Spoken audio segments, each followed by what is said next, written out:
introduce Gordon. All right, thank you, Angela.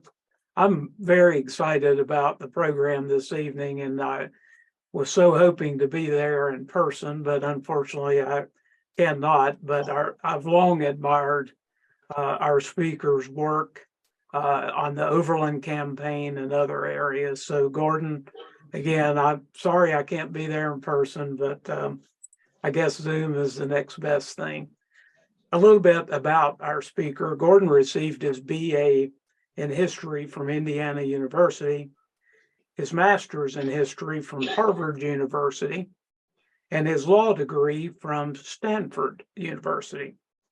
He served as special assistant to the chief counsel of the Senate Select Committee on Intelligence Activities for 2 years, and as an assistant United States attorney in Washington, D.C., and the United States Virgin Islands for about 7 years. He's written 7 award-winning books about the American Civil War and has appeared multiple times as a historian and presenter on nationwide TV programs on the History Channel, A&E, Discovery, C-SPAN, and others.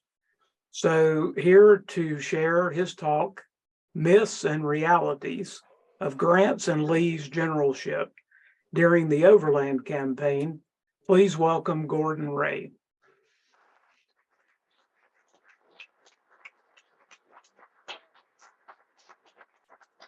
Thank you very much. I think I'm a guinea pig too with this device. You are. Do I need to be adjusted or am I okay? Here you go. Michael, how's it sound? Good. Good. Just disregarding the shocks you get. Yeah.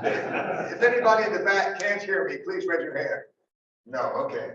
That means you can't hear me, right? It's okay. Okay, perfect, very good. I was asked to speak a little bit about 2 of my favorite people, that would be Grant and Lee, and really to focus in on comparing their generalship during the Overland campaign, the big battles of Spotsylvania, Wilderness, North Anna, Cold Harbor, that took place in May and first part of June of 1864. And also to compare their mythological identities with their real identities as we see them actually in these battles. I know when you think of General Grant, his popular image is of a general who loved to make frontal assaults, who would mindlessly throw men at Confederate lines, who never maneuvered, and who went by the nickname of Grant the Butcher. We'll see if that's the real Grant. Lee also has sort of a mythological identity. He's usually painted up as a fantastic maneuverer and as a general who could read the minds of his opponent, particularly Grant's mind. He was almost prescient in his ability to determine what his opponent was doing or planning on doing. We'll take a look at the Overland campaign and see whether or not that's the Lee that was really there. Before I jump into all of this, though, I'd like to answer a question that I'm always asked, and that a few people have asked me today, and that is, how is it that I ever got involved in Civil War history in the first place? And I think the answer is that a lot of us is sort of in my blood. My father, believe it or not, was born in 1901. And he was born in a little town of Linville, Tennessee, which is right by Pulaski on the Alabama-Tennessee border. If you think about it, that's only 36 years after the end of the American Civil War. So all the old men who were sitting around the grocery store telling their tall tales were Confederate veterans. And he grew up listening to those tall tales and knowing those people.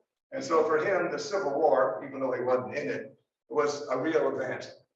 And I think he imparted a lot of that to me. I was born in 1945. And as a kid, when the other kids would go out with their parents and play ball or do those sorts of things, my dad was taking me to visit battlefields. And battlefields, a lot of them around here, and also virtually all the battlefields in Virginia. Back then, they didn't have all the signage and markers that you see now. So you had to take maps with you and really walk the ground and talk with people to figure out where things were. It was a different kind of world, but I grew up with that.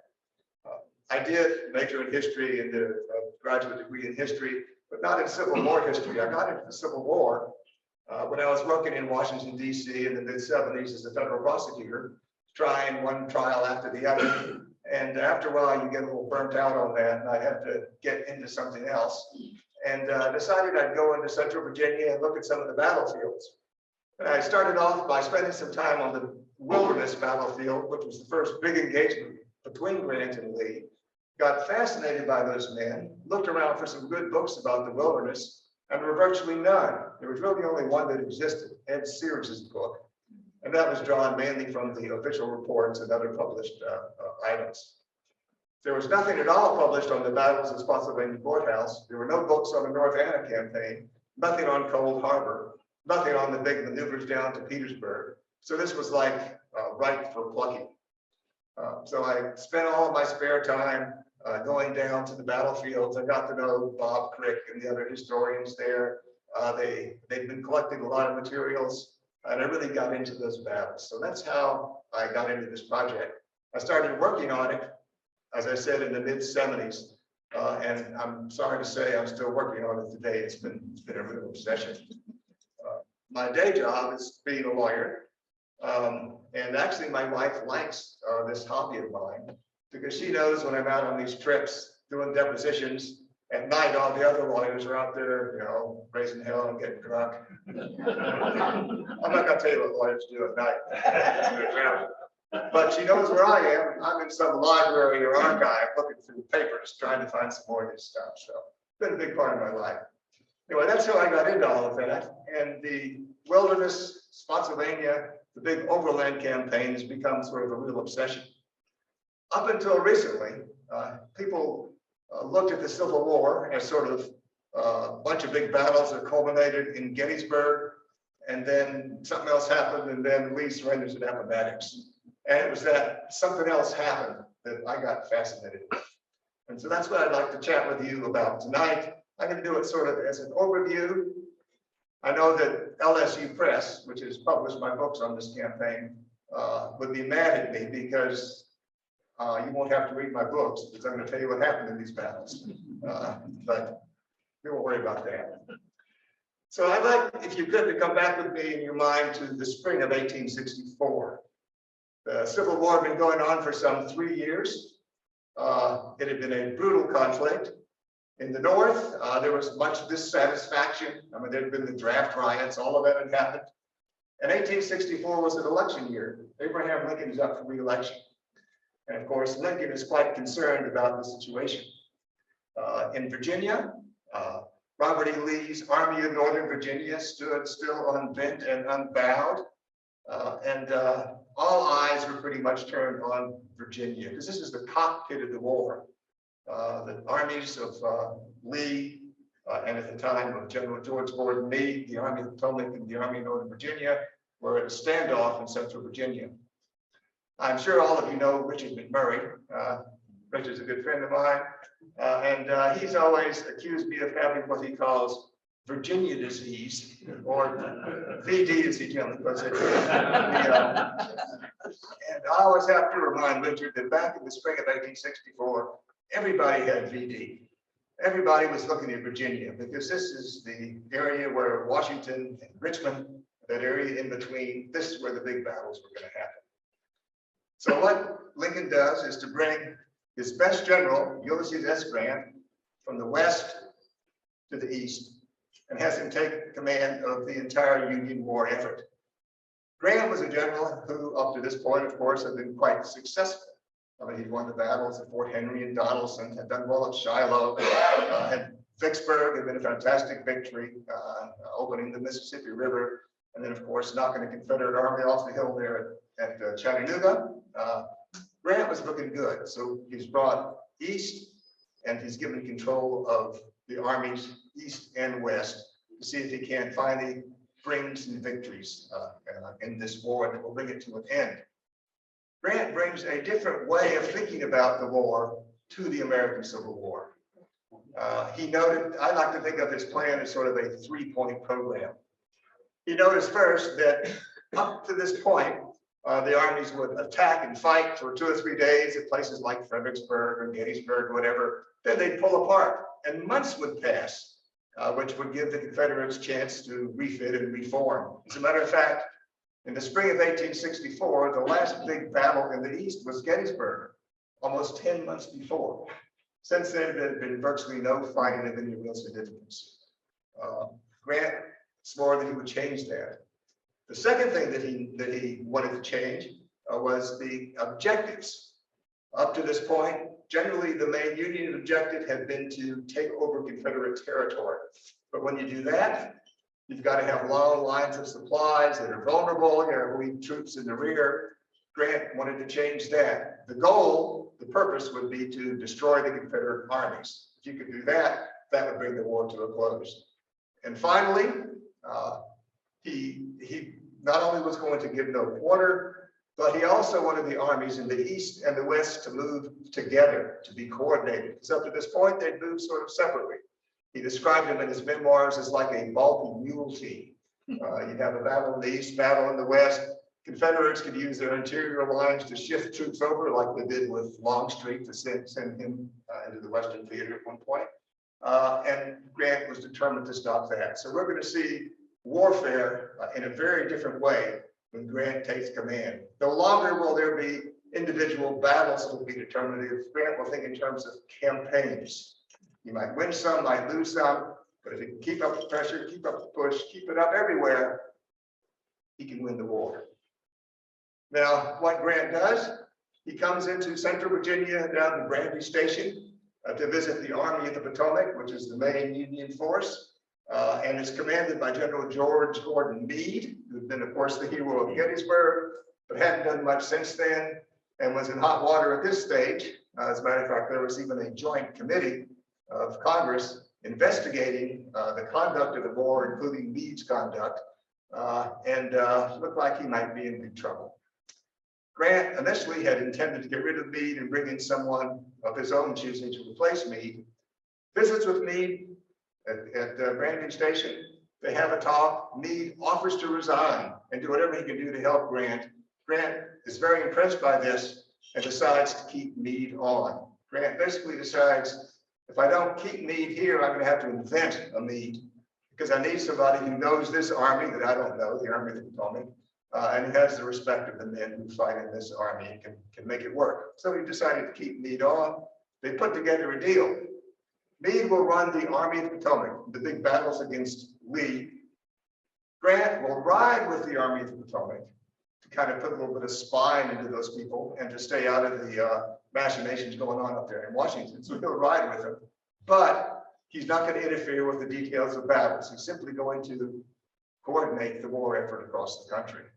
He will keep that promise, as you'll see, once the battles get started, for about 4 hours. Now, Grant also decides to put together a campaign that's going to beat Lee, and he puts together a campaign that's unlike anything that's happened after this part of the war. If you think about it, I don't know, I assume a few of you have been to Virginia, but here's Washington, D.C., here's Richmond, they're about 100 miles apart, and sort of halfway in between the two are a series of rivers, the Rappahannock and the Rapidan River. The Confederate forces, the Army of Northern Virginia, these are Lee's boys, are just south of the Rapidan River at a place called Ord's Courthouse. The main Union force, the Army of the Potomac, is just north or just above the river at a place called Culpeper Courthouse. They're basically cheek by jowl, looking at each other across the river. What Grant decides to do is to build up the Army of the Potomac even bigger. He brings down the 9th Corps under General Burnside and attaches it to the Army of the Potomac, builds it up to about 120,000 soldiers. These are being opposed by about half their number on Lee's side. Grant's plan is that this will be the army that will carry the brunt of the attacks against Lee. And the Army of the Potomac, when the campaign opens, is not going to attack Lee head on across the river. Instead, it's going to shift downriver about 15 or 20 miles, cross at a couple of fords, and then come back against Lee, basically a big turning movement, so that Lee won't be able to use the Rapidan River as a protective moat. It's Grant's maneuvering. So this is not the Grant of mythology. This is what Grant's really all about. And then Grant takes it yet another step. He has another army in the Shenandoah Valley off of Lee's left flank. It's going to be commanded by General Francis Sigel. And that army is supposed to move southward, threaten Lee's flank, cut off Lee's supplies, and of course, give Lee a great deal of consternation. And at the same time, Grant sends in a third army. This one's going to be under General Benjamin Butler.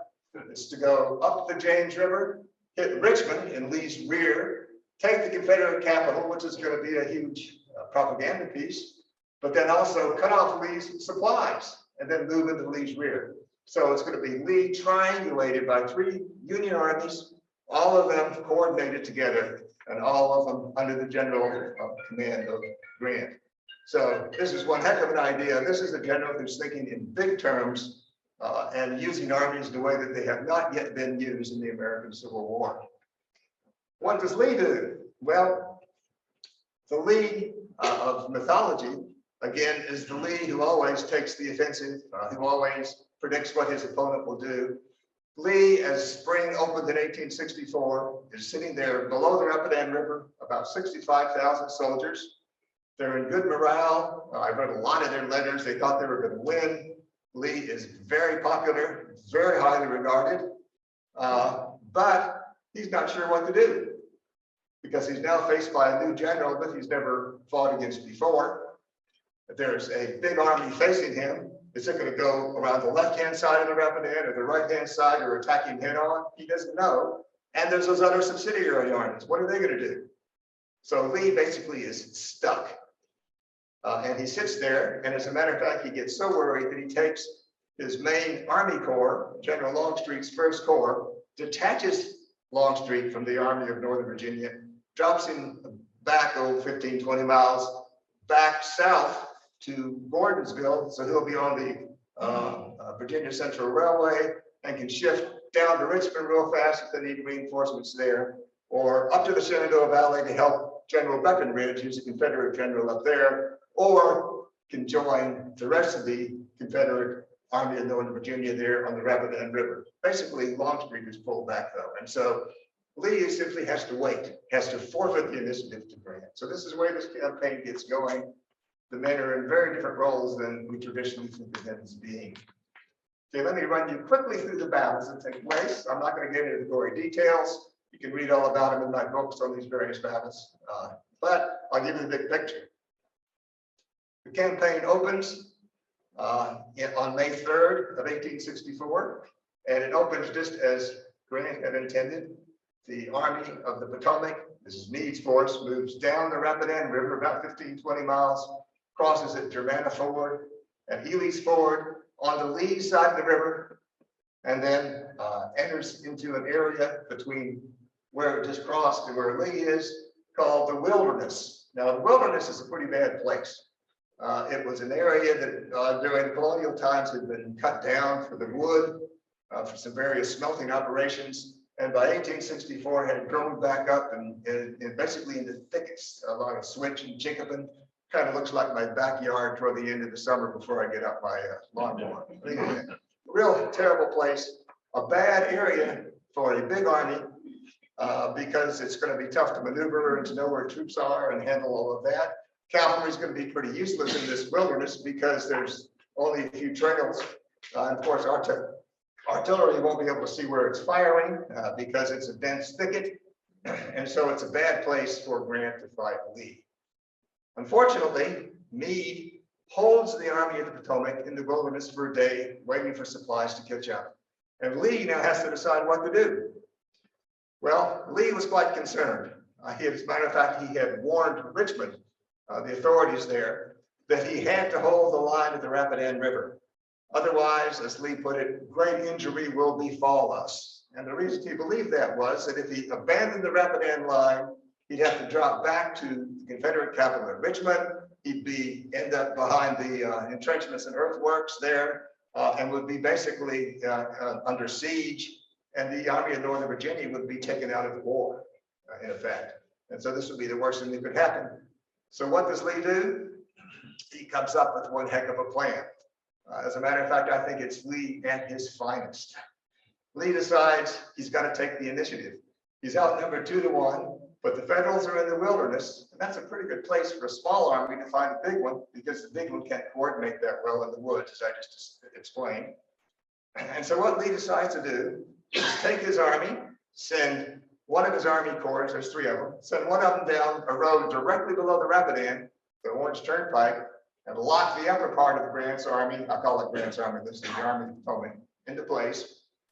Send another army corps, his 3rd Corps, down the next road to the south, which is the Orange Plank Road, lock the rest of the Union Army into place, and then call Longstreet back up, have him swing down below all of these armies, and then come up into the rear of the Union force and attack it and drive them back across the river, just like he had done, or Stonewall Jackson had done, the previous year at the Battle of Chancellorsville, which happened not very far away. So this is Lee's plan. It's one heck of a strong plan. He's taken the initiative and he's doing it at the right place. It's the kind of thing that, however, puts his army in great peril, because if Grant figures out that Lee's divided his force into 3 pieces, then Grant can concentrate on each of those different pieces and wipe them out individually. Because they can't really reinforce each other. There's a few miles of wilderness between each of Lee's elements. So it's the kind of plan that if it works, everybody says Robert E. Lee's a genius. And if it doesn't work, they say the man was a fool. No one should have ever made him a general in the first place. I'm a lawyer, so I've been in that situation before. Anyway, so this is what Lee decides to do. It's a heck of a risk, but he does it and it works. Lee, the next day, manages to get Grant locked into the wilderness, holds the Army of the Potomac into place, and Longstreet comes up in time to save a debacle that almost happens during the battle. But after 2 days of horrendous fighting, again, I'm not going to go into the details, Grant finds himself stymied and Lee is in a strong position in the wilderness.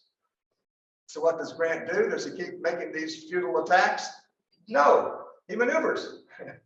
He looks at the whole situation and says, it's crazy to fight here. What I'm going to do, though, is drop south. I'll go straight down south. There's a little road called the Rock Road, and that's the road he'll go down, to a town called Spotsylvania Courthouse, which is a county seat about 10 miles below the wilderness. If I pull my army down there quickly, that will put me between Lee and Richmond. And since one of Lee's main objectives is to defend Richmond, he will have to leave the wilderness and come out, and then I can get at him on open ground. So pretty good idea on Grant's part. And believe it or not, one day after the Battle of the Wilderness, next night on May 7th, Union armies dropping south. Not Grant of lore, but the real Grant. Okay, a maneuver. As a matter of fact, it's fantastic. There's several accounts by Union soldiers who were there as the army started moving south. And they say there were great shouts that went up because Grant wasn't doing what all the other generals had done. He wasn't retreating. He wasn't saying, okay, let's rest for a couple of months and see what happens. No, he got stymied, but he's not saying I'm defeated. Instead, he's saying, I'm going on with this campaign. It's spectacular. I've mentioned several times to some other groups many years ago, I was in a seminar with Ed Bars. And the topic of this whole seminar was the turning point of the American Civil War. And I had taken the position that the turning point of the American Civil War was when Grant went south after the Battle of the Wilderness, because this was an initiative that no other general had taken in this war. I mean, battle, okay, I didn't win that one. Let's try the next one. And we're going to do it right now. Ed, being Ed, said, Gordon, that's an interesting point, but the real turning point of the American Civil War was the Battle of Belmont. Now, those of you who are Civil War nuts know the Battle of Belmont was a minor engagement in the beginning of the war that Grant, the first one that he fought, but it was the beginning of his evolution up to be a full general. So, turning point of the war was when he wins his first battle. And of course, my rejoinder was, Ed, using your logic, that would mean that the real turning point of the American Civil War was when Grant's dad got a gleam in his eye. It was many years ago. Anyway, history is a lot of fun. I love it. Oh my heavens. Anyway, so armies now move south towards Spotsylvania Courthouse. Through some good fortune, Lee manages to get a finger with his first corps now commanded by Richard Heron Anderson, because Longstreet's been badly wounded, gets his first corps in front of the Union force with the help of Jeb Stuart's cavalry. The Federals are blocked at a place called Laurel Hill, and the armies dig in around Spotsylvania Courthouse, that little town. The Confederates throwing up entrenchments that form a huge, almost a big U. It's upside down. Courthouse town in the middle of it, and the Federals on the far side. Two interesting things happen. First, you see this massive development of earthworks or field works. The soldiers start to dig. You know, up to this point in the war, most battles have been fought on open ground. Men on horses, men charging across fields. Sometimes they get behind fences or stone barriers or sunken roads. But you see very little digging of entrenchments, throwing up of earthworks. They've now learned that it makes good sense to dig an entrenchment and throw up earthworks. The power and range of the weaponry, of course, is getting more and more deadly. And now both armies are starting to do that. They're doing it rapidly, and it's a whole fascinating story. We could talk about it for a whole day. But the Confederates throw up a fortified line pretty much in a matter of a day or two around all Spotsylvania Courthouse. On May 10th, Grant launches a series of attacks. None of them make a breakthrough, but he's found a weak spot in the Confederate line. Toward the middle of this Confederate line, there's a big arch that covers some high ground.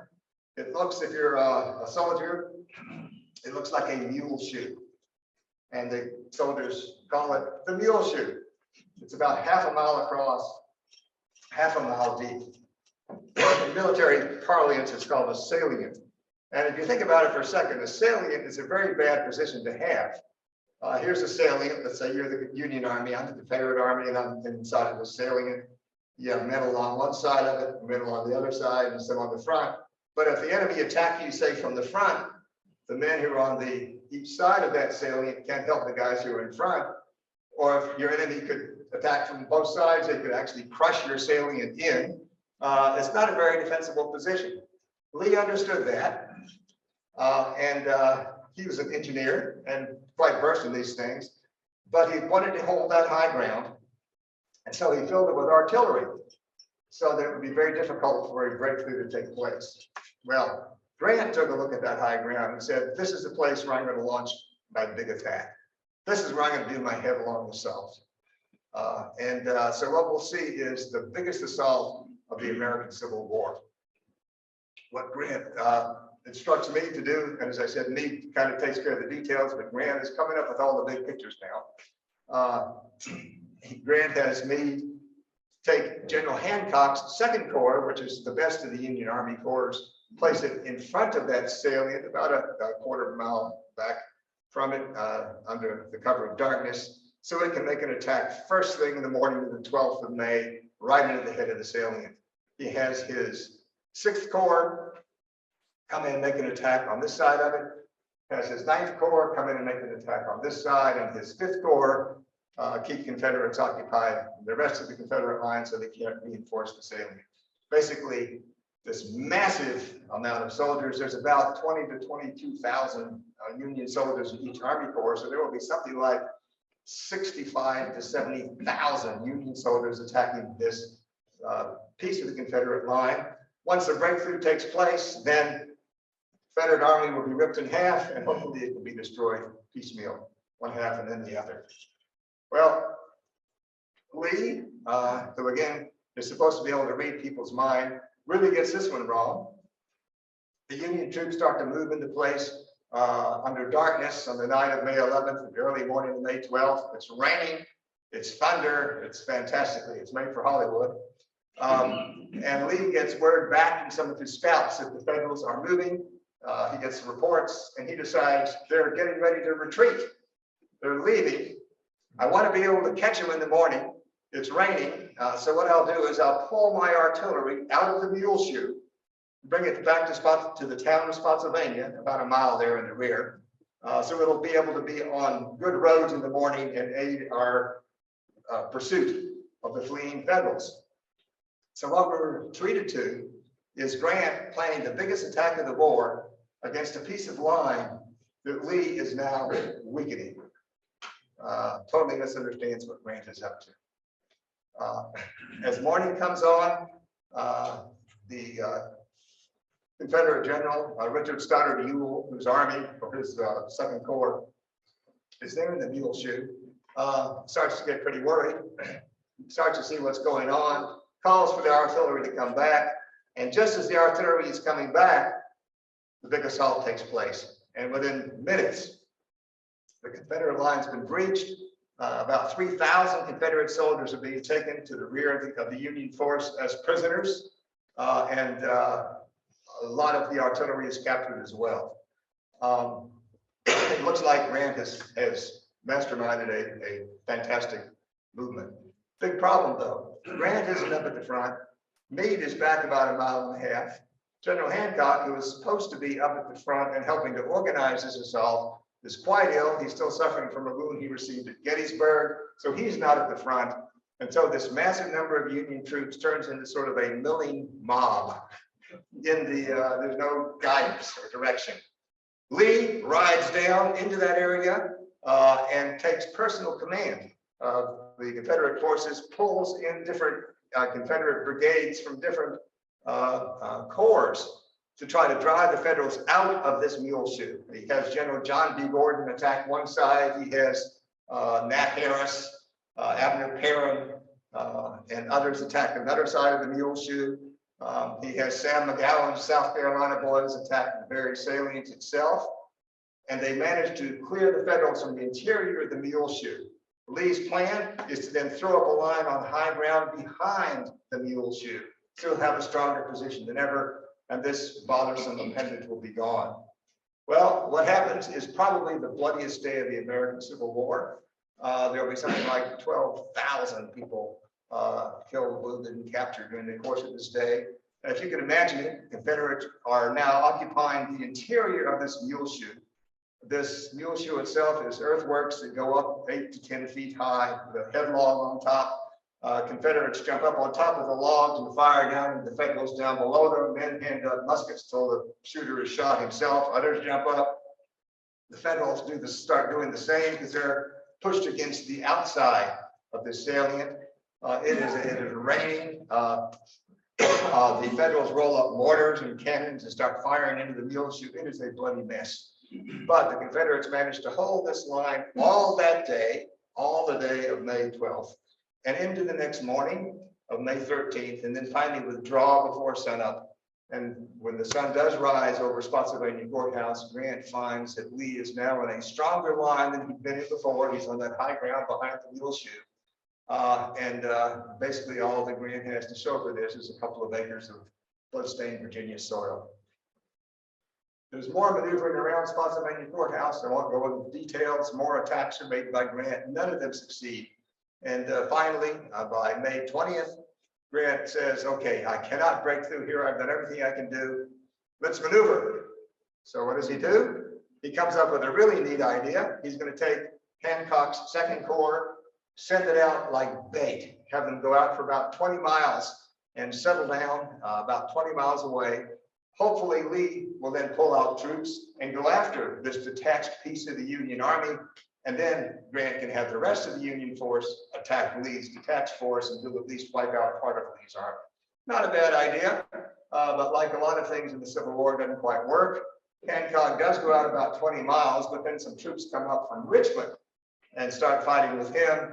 Grant gets worried and finally pulls all of his men out from Spotsylvania Courthouse. Lee figures what's going on, heads south, and heads for the next main barrier, the North Anna River, about 25 miles south of where they are. He gets there first and takes up a strong position just below the river.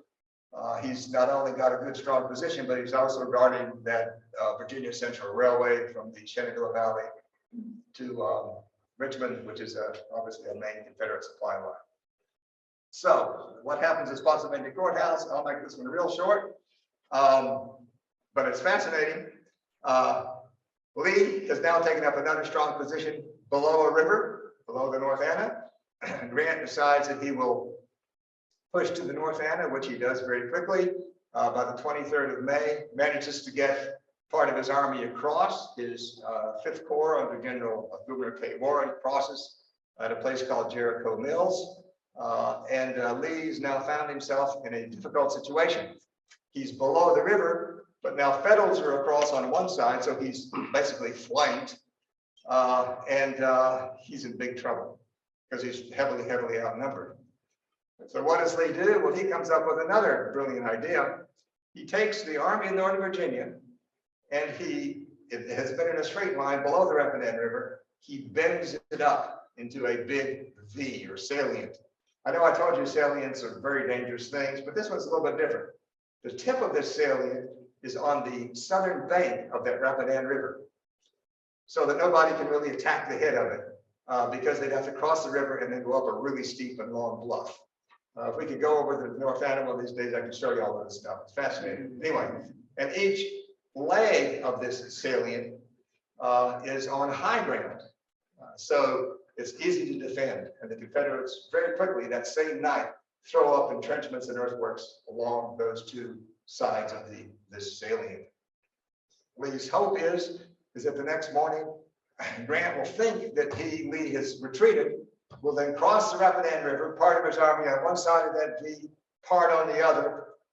Grant's army then would be split in half, and then Lee could attack either half with a force that's larger than that half. If he does it right. Shift forces basically to one side of the salient or the other, and then attack the detached portion of the Union Army. Pretty good idea, but there's a big problem. Lee is now real sick. He's come down with severe dysentery. He's confined to his cot. He can't get out of it. According to one of his aides, he's lying there saying, "We must not let them pass. We must strike them a blow. We must not let them pass." But he can't do it. He can't take command of the details. And his command structure is in shambles. General James Longstreet, his best corps commander, was badly wounded in the Wilderness and was out of commission. Richard Stoddard Ewell, commanding the 2nd Corps, screwed up at the salient there at Spotsylvania Courthouse and is really quite ill and in not good shape. General A.P. Hill, commanding his 3rd Corps, had a bad operation there at Jericho Mills, and Lee had lost faith in him, and he also was quite ill. And Jeb Stuart, Lee's cavalry commander, who had actually taken over at the Battle of Chancellorsville the previous year when Stonewall Jackson was moved and did a fantastic job leading an Army Corps. Stuart's dead. He had been killed at the Battle of Yellow Tavern, mortally wounded on May 11, died on May 12. So Lee has no subordinate that he can really rely upon. And so there is no counterattack by the Confederates. They sit there. Union Army crosses. Grant actually sends word back to Washington that Lee is in retreat and then after him. So Lee's trick worked. Federals come across, their army is split in half, but then they figure out what had happened and end up by that evening digging their entrenchments. And so what happens for the next 2 or 3 days? Confederate army in a formation like that, and the Union Army on a formation like that, basically facing the Confederates but stuck on the outside of them. One of the Union aides said they were like 2 schoolboys out of continence with each other. So, can't beat that one. So what happens? What does Grant do? You know what he does? He maneuvers. He says, "Okay, this is a stalemate. We're only 25 miles from Richmond. Here's what I'm going to do. I'm going to shift downriver. I'm going to pull myself under cover of darkness out from below the North Anna River. We will then go down the northern bank of the river. It joins other rivers, becomes the Pamunkey, and about 20 miles down, we'll cross at a place called Hanovertown. We'll be much closer to Richmond. We will outflank Lee, and then I can swing around. I'll be in Lee's rear. We'll bring this thing finally to an end." And the dang thing works. On the evening of the 26th of May, the Union Army, the musicians start playing music. Soldiers act like they're still there, but actually cross the North Anna River on pontoons. It's a fantastic withdrawal. Switch their way down the North Anna to the Pamunkey, and then go across there at Hanovertown. Word gets back to Lee the next day that the Federals are gone, and he starts to get cavalry reports as to where they're showing up, about 20 miles downriver. It worked. So what does Lee do? Well, Lee pulls out from where he is, swings on around to confront the Federals, takes up a line across a little creek on the one side of the creek called Totopotomoy Creek.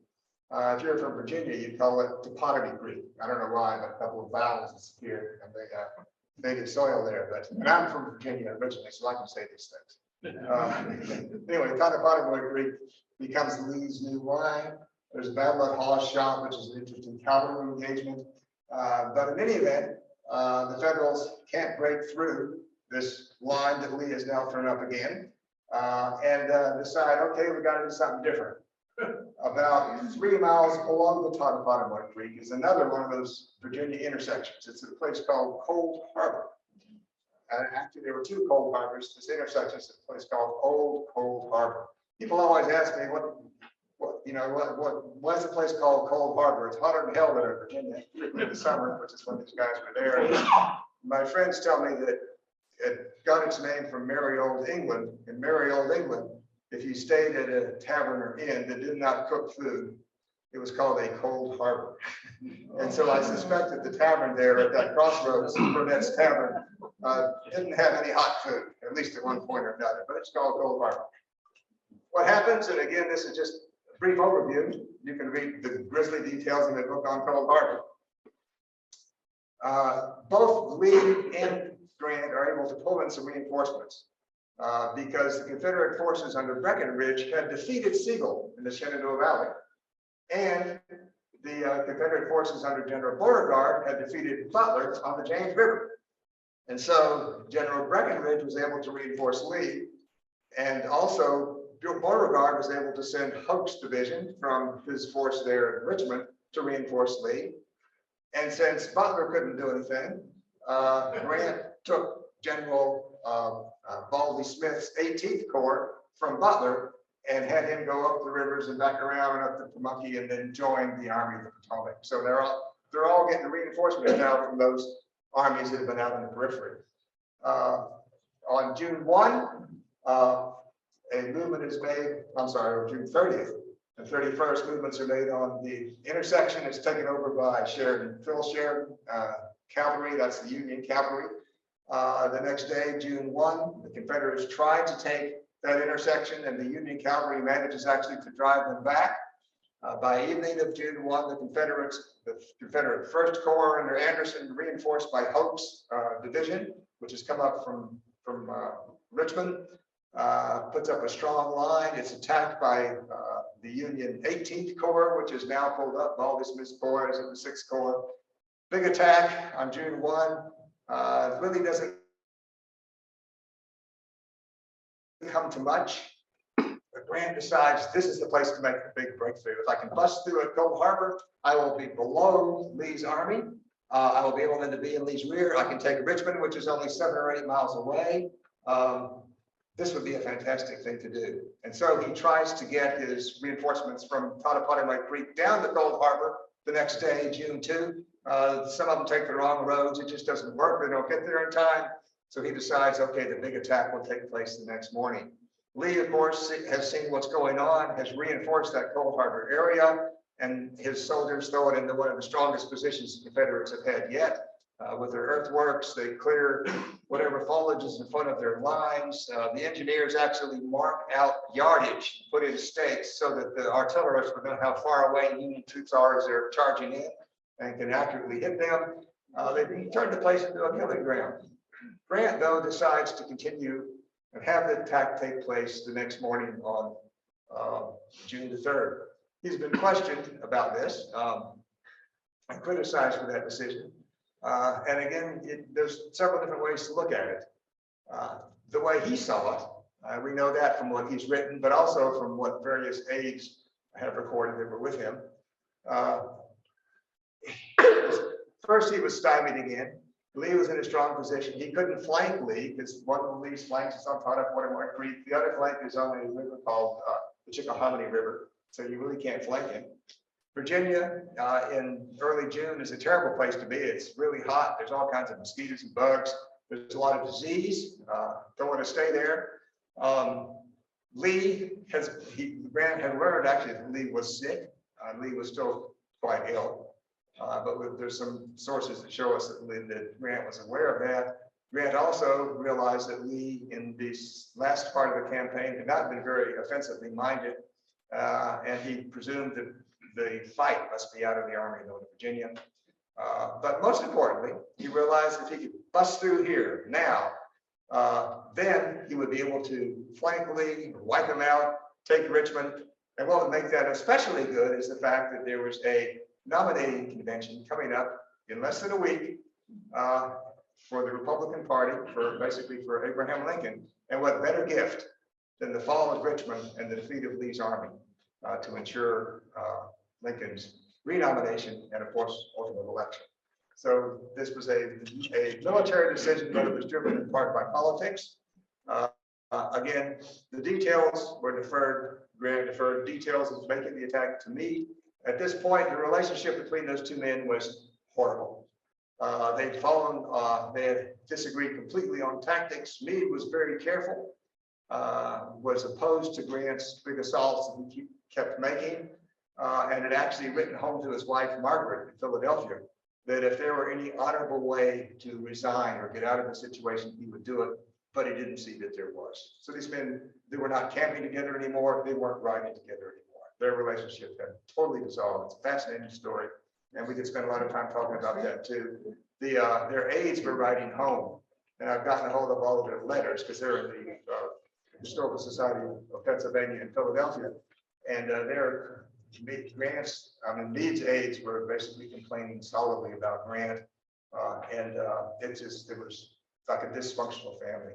The assault takes place the morning of June 3rd, and it goes in piecemeal. There's virtually no coordination among the Army Corps. The Second Corps goes in and gets slaughtered.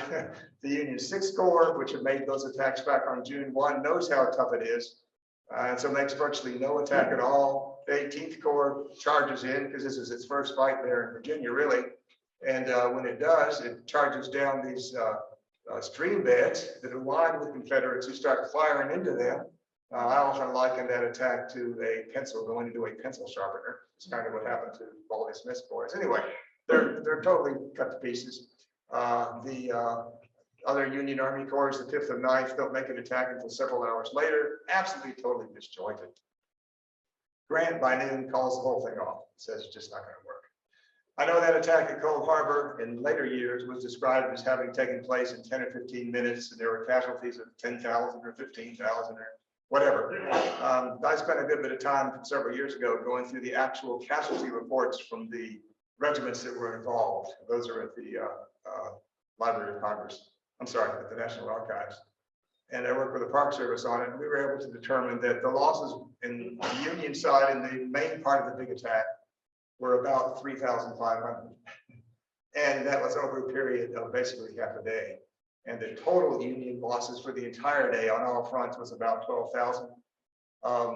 So Cold Harbor comes in as about the 4th bloodiest attack of that campaign, and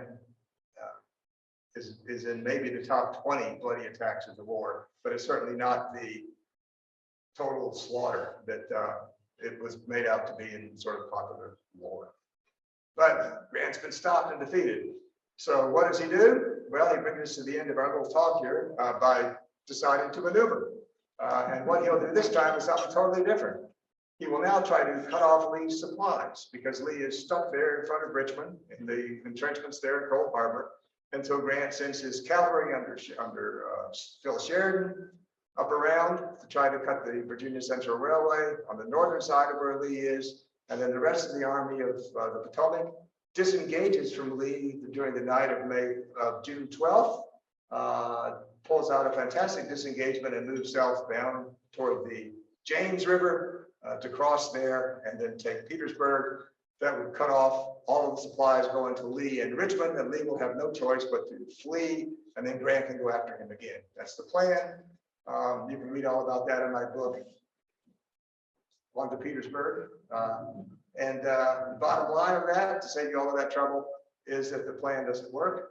The cavalry operation, of course, falls apart at Trevilian Station when Sheridan is stopped by Wade Hampton, and the infantry portion of it brilliantly executed by the Federals, but no coordination really between them and Baldy Smith, who's responsible for the main attack. And it's again, a dysfunctional family problem. No communication taking place at all. Lee is befuddled pretty much by what is going on. And during these big attacks toward Petersburg, remains sort of stymied, guarding Richmond. Again, he doesn't know. I don't blame him because he doesn't know if Grant's feigning toward Petersburg or really means to swing around and hit Richmond. And Lee's main job is to defend the Confederate capital. So that brings the campaign to Petersburg, which the war will go on for another 10 months. And that's and I don't know much about that because I've read some books on it, but I haven't studied that much. The bottom line is who won this Overland campaign and who was the better general? I would just simply say Confederate casualties were about 33,000. Union casualties were about 55,000. So if you're going to count casualty numbers, the Confederates won. If you're going to say compare casualty numbers to the relative sizes of the armies when they started off the campaign, the Confederates started off with about 65,000, lost 33,000, so they lost slightly over half of their numbers. Federal Army started off with about 120,000 and lost about 55,000, so it lost slightly less than 50% of its numbers. So maybe Grant won that part, huh? If you do it that way, or maybe they're so close that doesn't matter. If you score them like boxers and say, well, who threw the best punches? I'd almost have to say they come out pretty close to equal. Lee did a spectacular job with a smaller army on the defense. Because each one of these battles that we've seen, Wilderness, Spotsylvania, Cold Harbor, North Anna, he stops Grant. But on the other hand, Grant each time doesn't take the defeat in a battle as the end of things. He keeps going. He's like he just won't stop. I think the big question is who came closest to achieving their goal? And that's how I would myself weigh who won or lost. And I think you'd have to say that Lee's goal, as he articulated it, was to hold the line of the Rapidan to avoid being stuck in the entrenchments down around the capital, because then he'd be out of the war. And that's what happened to him. In other words, he totally failed at his goal. And you do not see the Army of Northern Virginia in any more battles in the American Civil War, except those right there at Petersburg. It's pretty much pulled out of action. He's able to detach some forces like Early up to the valley and that sort of thing. But the army is pretty much out. Grant's goal was to destroy Lee's army, and he didn't do that. But I think he did the next best thing as far as the war was concerned. He immobilized Lee's army by being persistent and staying with him. So that's my bottom line. And historians agree with me, and many disagree with me, and that's what makes this all fun. So.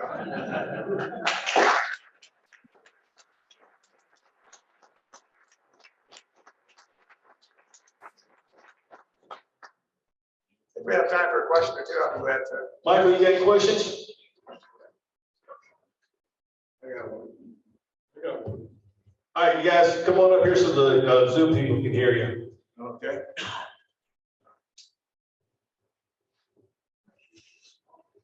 How do we get up? I'm Neely Young. I just was curious, you talked about how they had a battle at Fredericksburg, and then they would wait another 4 or 5 months before the next battle. So that's the reason the war went so long. I guess could you elaborate on that a little bit? Yeah, well, I think that's sort of the way the war got fought. If you think about it, you have, well, of course, you were sort of like in 1861, you got your battles up there at Manassas, and then nothing happens until spring of 1862 with McClellan's campaign there to the peninsula. There's some good fighting there, and then of course the second Manassas, and then Antietam. So there's some good fighting there, and then they kind of settle in at Fredericksburg for a couple of months, and then they have a battle at Fredericksburg that lasts a couple of days. And then really nothing much happens until the next spring with Chancellorsville, and then nothing really, and that's in May, and then really nothing happens of any moment until July of '63, which is 3 or 4 months later, at Gettysburg, and then nothing really happens until the Wilderness, which is May of '64, which is 10 months after Gettysburg. So each time, and by the spring of '64, Lee had the Army of Northern Virginia pretty much back up to the force, pretty much up to the size it had been at Gettysburg. Gettysburg numbers were somewhere around 70. I've seen some as high as 75, some as low as 68 or 69,000. So I'm not sure where exactly they were, but I know at the beginning of the Overland campaign, he was in the 64 to 65,000 range. So he pretty much got back up to strength. Grant was also a genius on supplies, and Lee was too. Yes. So a lot of it could it happen to as the seasons, when the crops were in, or that sort of thing. Yeah, and you're right about Grant supplies. Again, it just wasn't time to talk about all of this, but what Grant decided to do as he did this campaign, the Overland campaign, instead of having a rail line or roads feed him supplies, those can always be cut. So instead, he had a supply depot up in Alexandria, Virginia, and then supplies were sent down the Potomac and then to the Chesapeake Bay and then back up whatever river that ran inland that would get them closest to the Army, and then they'd be taken in by whatever. So his supply line ran from the Fredericksburg area on down, and then ended up at White House Landing there on the Potomac, on the Monkey, and then ultimately at White House at City Point for the Petersburg campaign. So that's why, by the way, he always moves this way. He never lets Lee get between him and the ocean or the water, because then he'd be cut off from his supplies. But yes, it's some brilliant logistics. And Lee was doing the same thing, but trying to guard the main railways, bringing in supplies from the valley, etc. I'll just stand up. Okay. Can you address the news media in the north and what they were up to, trying to save Lincoln's presidency while all this? The news media in the north was generally pretty much behind schedule. There was some fascinating reporting taking place because several newspapermen were traveling with the Army of the Potomac, and main one was the Boston Evening Transcript that actually had a newspaper reporter with each Union Army Corps and with headquarters, and they were sending reports back. And so the Boston papers were able to issue reports about what General Warren or Sedgwick or whatever thought about the situation right there at that time. Also, other reporters were traveling with headquarters. But the tenor of the press, as far as I can tell, during most of this campaign was that it's going really well. And there was some reaction after Cold Harbor as the casualty figures started to come in, because it wasn't until about that time, about 2 or 3 or 4 weeks into the campaign, that all of these wounded soldiers started to show up back in Washington, D.C., because they were being brought back up the river to D.C. And so suddenly the hospitals were flooded with wounded men. And that's when you start to see some of these talks about Grant, the butcher, et cetera. But it didn't, obviously it didn't, Lincoln was still concerned, because then when Grant looked stymied at Petersburg, fortunately he had General Sherman. And Sherman, of course, was able to ultimately take Savannah, and Sheridan was ultimately able to win a good victory up in the valley. And I think those two will really turn the clock for Lincoln. Who actually was the best tactician? Of those two? Good question. Who was the best of the two, of the tactician of the two? Lee. Yeah, I would probably have to say Lee, because Lee is also, and it's interesting though, Lee is involved in the detail, not only the big picture, but the details of his army. Grant is involved in the big picture, but is leaving details to Meade. As a matter of fact, one of Grant's aides wrote home to his wife. You can learn so much by reading what they write home to their wives. That Meade is like a non-conductor. Grant's plan and ideas weren't going through Meade and turning into what Grant had expected them to be. So that makes it kind of hard to say who's the best tactician, but Grant wasn't that involved in tactics. He was a bigger strategy guy. Yes. Yes, Gordon, I mentioned to you before the talk, you had an ancestor campaign on Sheridan's Cavalry Corps. General question on that specifically. Overall, how did Sheridan Corps perform during the Overland campaign? Not in a specific engagement, but how useful, important was it, or not? Yeah, the Union Cavalry Corps actually caused a lot of the problems in the campaign. I've written several articles about them. Basic problem is this. When Grant came east and took command of everything, the Army of the Potomac did not have a head of its cavalry corps. And so he brought Sheridan to become head of the cavalry corps. Sheridan had virtually no cavalry experience, just a little bit. But he was made head of the corps. Grant was impressed with him out west and thought he'd make a good cavalry commander. Sheridan's idea about cavalry was it should attack enemy cavalry and fight battles. Meade's idea of cavalry was cavalry should screen your position in your lines and reconnoiter to find out where the enemy is. So they were at odds about what cavalry should do. In the Battle of the Wilderness, Sheridan failed to screen. And there's a lot of detail about that. But instead, he tried to find Jeb Stuart and was never quite able to do it. So there was no good cavalry screening. And so Grant's information about where Lee was, et cetera, was nil. Shortly after that, Meade and Sheridan got into a real pissing match, as we say, because Meade, as Sheridan saw, interfered in his management of the cavalry, and Meade didn't like the way Sheridan was doing the cavalry as they were moving to Spotsylvania Courthouse. And they ended up in a big screaming match in Meade's tent. And then Sheridan stomped out and said to Meade, if you turn me loose, I'd be able to, destroy the Confederate cavalry. And so Meade goes over to Grant's tent and says to Grant, this Sheridan guy's crazy and he's, insubordinate. And he said that if I turn him loose, he'd get the Confederate cavalry. And Grant tells me, well, Sheridan generally knows what he's talking about, so let him go do it. Well, this really pissed Meade off. I think this is one thing that caused a lot of that split between Meade and Grant.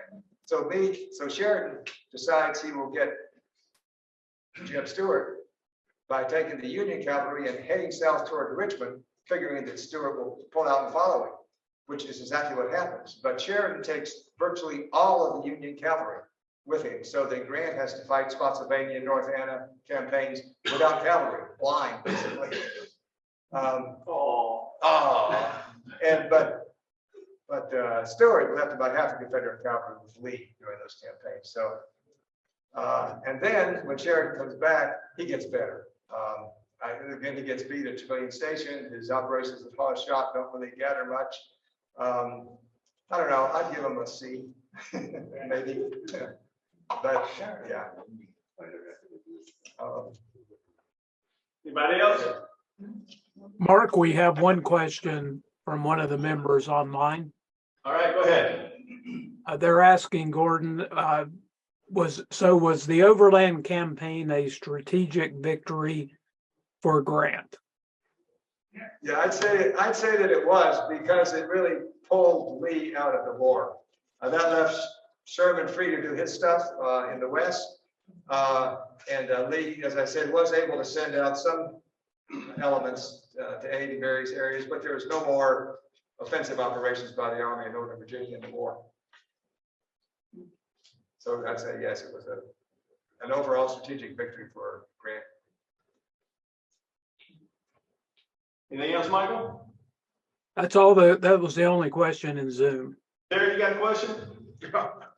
I think everybody's worn out and starved. Go. But it's not a question. There are many great photographs of that time. The best one I remember is Grant sitting on a church pew surrounded by his officers and his map. And he's got no rank on. Right. That is one hell of a picture. Yeah, that's at Massaponax Church. Yeah, it's a fantastic photo. There's a few of them there. Grant's there, Meade's there, and some of the subordinate people. But I do a lot of battlefield tours for the American Battlefield Trust and for the Park Service. And whenever I'm doing one of either Wilderness or Spotsylvania, I always take them to the church. I know the folks there well, and they let us tour the church. If you go upstairs in the church, there's graffiti that's still up there. A lot of it's faded now, but it was put there by the Union cavalrymen who occupied the church for a period of time. And it has things like, you know, Jeff Davis is the devil, down with the rebels. And, you know, it's interesting. It's right there in their handwriting on the wall. Coach, you weren't there at the time, were you? Okay, Michael, anything else? No, All righty. Okay, thank you.